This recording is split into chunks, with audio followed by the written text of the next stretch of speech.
28th annual Phyllis Schlafly Collegians Summit. We're having an extraordinary night. We started with Senator Ted Cruz and all these congressmen and other speakers, and now we have General Mike Flynn. You just were listening to an excerpt from the speech that General Flynn gave in September of 2018 when he received the General Jack Singlaub Award for Service to America. It's actually the America's Future General Singlaub Award, which at the time we couldn't have known the future as well as we do now, which is to say General Mike Flynn has become the chairman of America's Future, taking the place of General Singlaub, although they're dear friends, and I was with them when they had this handoff. And so General Flynn now is active, of course, across the country. You're seeing him, and I have to say, General, it's good to see you. And one of the great fruits of your, I don't know if you saw this, of your call for people to raise the flag and say the pledge was the image of Ted Cruz saying the Pledge of Allegiance to the flag, and the left went crazy. They went absolutely bonkers, and they just went wild. Who you would have thought? So welcome back, General Flynn, and we're talking to our collegians. Most years we have 150 students in the room, and we have this great gathering. We're doing this virtually, so we have hundreds paying attention on YouTube and Facebook and other places, and so we welcome you, and the speech excerpt we had was fantastic. I'm not sure you can beat it, but maybe we'll try. So welcome tonight. Thanks, Ed, and I really appreciate it. I literally just got off of a hour-long interview with the future mayor of New York City, Fernando Mateo. Oh, great! And I just got in an hour before that, I got off of a plane coming in from New York City. Yeah. And tomorrow morning, I'm getting up early, and as you know, I'm heading out to Dallas. Yeah. And then I have another another big event here in Tampa. So to all the young people that are listening to this, and first I really love the fact that Ted Cruz, did what he did, because those 31 words of the Pledge of Allegiance is a pledge by all of us to this nation and what this nation stands for. And the left is just, they hate the fact that, in fact, I heard where one member of a Democratic member of Congress was talking about the pledge being something that was a pledge to Donald Trump. I mean, I don't know how they can say that for something that has lasted in our country and been around in our country for almost 200 years now. You have to forgive me because I'm really what a day I've had, but. It's hard because I can't see the audience, and I know it's late in the day for anybody, certainly on the East Coast and even in the middle of the country. And I know you got people from all over the country listening in. But our nation is at a transition point right now. The very seriousness of what we are facing for the young people in this country, and that's why, a guy like me, why am I doing what I do? And you see the arrows that continue to be fired at me, to be slung at me on a constant basis. So why do I continue to put up with it? I put up with it, and why do I do it? Why didn't I just take my dismissal of my case and all of this stuff that happened to my family, this persecution that happened to me, and just go away and go do something different in my life? The reason why is because of young people. That's the primary reason. I have children, I have grandchildren, and I'm about to be a new grandfather here in another couple of weeks. Pray to God that everything works out. And I would just say that my number one reason for why I do what I do, above and beyond everything else, is for the future generations of our country. Why? Because the founders of this country, they had a vision for something that was so superb, so great, so well considered, so well thought out, and so well documented in something called the Bill of Rights, our Declaration of Independence, and our Constitution. And they did not know us. They did not know who we were as the future generations of this country. But they knew that if they gave us this beautiful experiment in democracy, that we would then be faced with challenges over the lifetime of the history of the United States of America as we now are seeing play out. And a guy like me, I say I'm beyond the nonsense stage of my life to all these young people who go, well, what the hell, what's Flynn talking about? What I'm talking about is my lantern, the lantern that I follow in life is the lantern of experience. That is the lantern that I follow in life. And that lantern of experience shines brightly for me because I can see the future by understanding deeply the past and knowing the history of not only our country, but the history of the world and the world that we live in. And having studied both of those things, not only the world history, but also our own history, and also living a full life of service to this country, and understanding what that means for our nation. And I'm asking and basically directing any of the young people that are watching this that are still up to just, there's a call to action that's happening in our country right now. And as I go around the country and I talk to many, many people, thousands and thousands of people, that my call to action is to get involved. And I love this phrase, local action has a national impact. Local action has a national impact. You can be a precinct volunteer. I was in a precinct today up in the Bronx. So we went and did some walking around, and I went into a precinct today to thank the precinct volunteers for their service to this nation. I didn't know whether they were Democrats or Republicans, whatever. It's a Republican primary, so I assume they're all Republicans working in that precinct.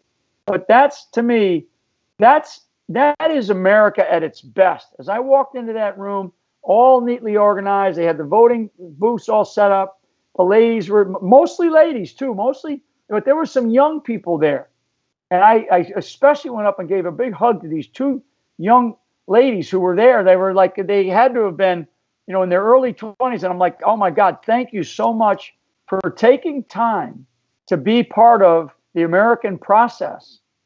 And to me, what my call to action is for all these young people is you've got to get involved. You've got to figure out ways to commit time and energy to your local communities. You have to do that. There's no more excuses to be able to say, I don't want to do it today. Yeah, we're talking with General Mike Flynn, retired Lieutenant General of the Army, historic career there, served at the highest levels of our intelligence agencies, and then a national security advisor for President Trump, and now is the chairman of America's Future, an organization with an incredible history. 75 years ago, it was formally founded and had been around for a year or two before that. Go to americasfuture.net and you can learn more about it, and especially go there. You can learn about his initiative. A few weeks ago, he started it. Raise the Flag, Say the Pledge. You can go to raisetheflag.saythepledge.com. It'll kick through to America's Future. General Flynn, back to one comment you made, because young people are on college campuses. Around them are people who maybe they say they're a Democrat. Like in the old day, you've said, and when you were a kid, you were a young man, everybody in Rhode Island where you grew up was a Democrat, and your mother was a famous, well-known Democrat, but very pro-life, very probably small C conservative. Pro-life, pro-family, right. Pro-Constitution. The Democratic Party of that era, of that generation that we grew up in, was like the Republican Party is supposed to be today. The complete reversal of roles that, most of the young people that are listening to this, they don't remember that because they weren't even born then. Right. And so if you study it, but there's been a complete reversal in roles. And we used to look at the Republicans when I was a kid growing up. We used to look at the Republicans as those are the wealthy people, and those are the ones that they didn't care about this, they didn't care about that. And actually, and at that time, that was true. That was a true statement. Right. And then all of a sudden, a guy by the name of Ronald Reagan came around. And when Ronald Reagan came around, and he started all of these initiatives, and here he was. Ronald Reagan could have probably won the presidency had he run as a Democrat, because he was just such a leader. What this country lacks right now in the political lifeblood, in our political life, are leaders. Now you've had some some politicians on here today, and I don't know the whole lineup because I literally just came in. Right. But you mentioned Ted Cruz. Ted Cruz is a leader. Ted Cruz is a leader type. Ted Cruz will take a stand. He'll fight for his principles. He'll fight for his values, and he's that type of individual. Plus, he's super smart. He's a very articulate, very smart guy, especially when it comes to the law. The one thing that I would ask all of our politicians that are serving at the federal level, particularly at the federal level, is like, why is it that you get into these compromising and these situations or these conversations where you're going to give up your values? I'm not going to give up my values. I am not going to stop fighting for America. I'm not going to do it. So when something is against what the American system is about, when something is against democracy, when something is against the Constitution, why is it that you're willing to compromise? So I frankly, personally, I don't have any time for politicians. I'm looking for leaders. I really am. I'm dead serious about this, and I'm going around this country like the guy that I spent time with today, and I just did an hour-long interview with today. He is a leader. He's another person. His name is Fernando Mateo, and he's running for mayor of New York City. You can go to MateoTheMayor.com to find out about the guy. But I am going around this country looking for new, fresh ideas and leadership, because politicians, they are weak. They're weak people, and they compromise on too many issues, and we cannot have that in this country anymore. You have to stand your ground, and you have to fight for what you believe in. You have to fight for American values. All of this nonsense about critical race theory, Black Lives Matter. Black Lives Matter has nothing to do with color. It has nothing to do with color. It's a label, and it's a label of an ideology that this country will shift towards if we are not smart. If we don't get smart about what it is that we're facing. I mean, because most people don't know, during the Revolutionary War, during our fight for independence, where we had 4 million people in 13 colonies, there was only about 2 to 3% of the people that actually fought at that time. And George Washington, God did give him grace and divine providence, because that man was shot 17 times, or shot at 17 times. I know that. It's historically, factually correct. Two of those round bullets went through his jacket while he was on a horse.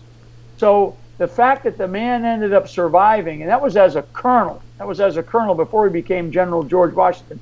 He lost damn near every single battle, but then when it came to the critical moments in our history, he won. And he won because he had perseverance, and he believed in something greater than himself. And that's our problem in our political life in this country. We have too many politicians. When you listen to politicians, okay, listen to them and find out and hear whether they're talking about themselves or they're talking about this country. If they talk about this country first, then you have somebody who's actually worth listening to. Wow. But if they start talking about themselves first, about I this, I that, I did this, I did that, then turn them off and tune them out, and move away from them quickly. And you'll know, and kids know this, people know this. Yeah, I was talking with General Mike Flynn, again, AmericasFuture.net. Check it out. Now, General, Jack Posobiec was on a few segments ago. You know Jack Posobiec, of course, and Jack has been prone to tweeting on his Twitter feed. He tweets the phrase, "Be a rebel, get married and have a family." And, a lot of our young people, college students, they may be wondering what the future will be, but they dream of, being married, having a family. I've heard you talk about it. I think in the perspective of the last 4 or 5 years, especially maybe the last 3.5, America has only seen from afar General Flynn go through all this and then get through it. And I've heard you talk about the power of your wife and your marriage and your family. And I think these young people would be well served to hear you talk about that, because they dream of that too, and they wonder about that. And in a modern world where all sorts of morality is supposed to be okay or not okay or whatever you want. So talk a little bit about your marriage and your family and what that's meant to you. Yeah, and I appreciate that, Ed. So for all the listeners, number one, that there is one thing that comes before freedom. You can have all of your freedoms taken from you, but the one thing that is more important than freedom is faith in God. And I think that we tend to forget that. And when you're in a relationship that allows you to not only have that kind of faith, but also to renew it once in a while, you will have a much healthier and happier life if you have that kind of faithful relationship, not only with God, but also in a relationship with somebody else. And in my case, I always like to tell the story that my wife and I have been together since we were 13 years old. And we just had our 40th wedding anniversary. We got married right prior to me coming out of college. I was still in college at the tail end of my college days, and we got married, and we've been together.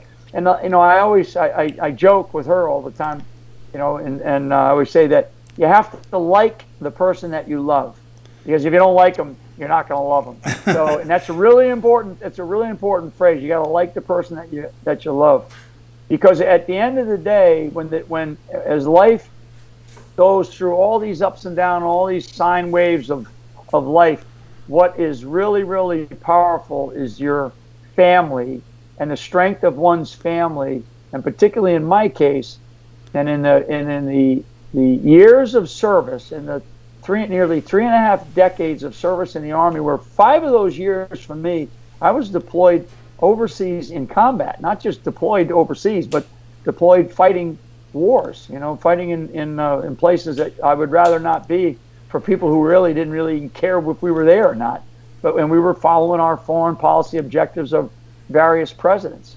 So faith in one's family and having the strength of family, it got me through these 4 years of persecution and political persecution, which we now know and we've learned is it was one big lie after another, and to damage me, to hurt me personally, but also to damage the presidency of the United States of America.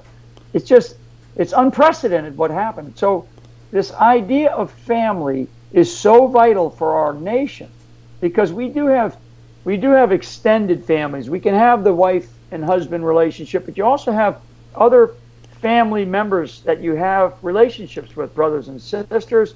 You have your own community of, maybe you have somebody who's a very close friend. So this whole idea about these relationships and having strong relationships that last a lifetime are so important when you are going to have a tough time in life. And everybody's going to go through a tough time, in one case or another. And when you do, you want to be able to turn to people who you can count on. And in my case, I'll speak for myself. It's my wife of literally almost 50 years of our lives together. And in fact, next year will be 50 years of our lives together. And I would just say that I wouldn't give up a day of it. And, you go through all those, like I say, you got to like it.